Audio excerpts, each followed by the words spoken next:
सिर्फ इसलिए कि वह अपने बूढ़े पिता को अपने रास्ते की रुकावट नहीं बनाना चाहता था।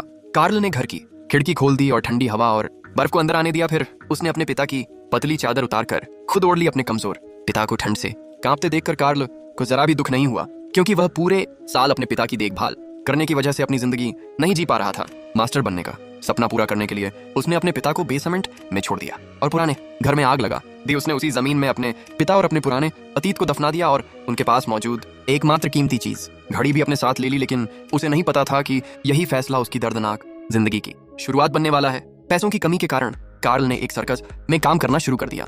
वहां उसे ज्यादा पैसे तो नहीं मिलते थे, लेकिन रहने और खाने की चिंता नहीं थी। जल्द ही उसे सर्कस की असली सच्चाई पता चल गई। सर्कस का मालिक एक जंगली इंसान को लोगों के सामने तमाशे की तरह पेश करके पैसे कमाता था। वह दर्शकों से कहता था कि वह इंसान तभी जिंदा रह सकता है जब वह मुर्गे का खून पिए। दर्शकों की उत्सुकता बढ़ाने के लिए उसने एक जिंदा मुर्गे को मैदान में फेंक दिया। जंगली इंसान ने उसे पकड़ लिया, लेकिन काफी देर तक कुछ नहीं किया। ऐसा लग रहा था जैसे उसके अंदर खुद से ही संघर्ष चल रहा हो, मगर दर्शकों की गालियों और धमकियों के दबाव में आखिरकार उसने मुर्गे को काट लिया। बाद में कार्ल को पता चला कि वह कोई जंगली इंसान नहीं बल्कि सर्कस का ही एक सदस्य था, जिसे उसकी काबिलियत का फायदा उठाने के लिए बंद करके रखा गया था। यह देखकर कार्ल समझ गया कि अगर उसके पास कोई खास काबिलियत नहीं हुई तो एक दिन उसके साथ भी यही हो सकता है। सर्कस में अपनी जगह बनाने और पैसा कमाने के लिए कार्ल ने वहां रहने वाली एक चुड़ैल से मदद लेने का फैसला किया। हैरानी की बात यह थी कि चुड़ैल ने तुरंत उसकी मदद के लिए हामी भर दी, लेकिन जल्द ही कार्ल को इसकी असली वजह पता चल गई। उस चुड़ैल का पति सफेद बालों वाला एक बूढ़ा आदमी था और चुड़ैल कार्ल के मजबूत शरीर से आकर्षित थी। इसलिए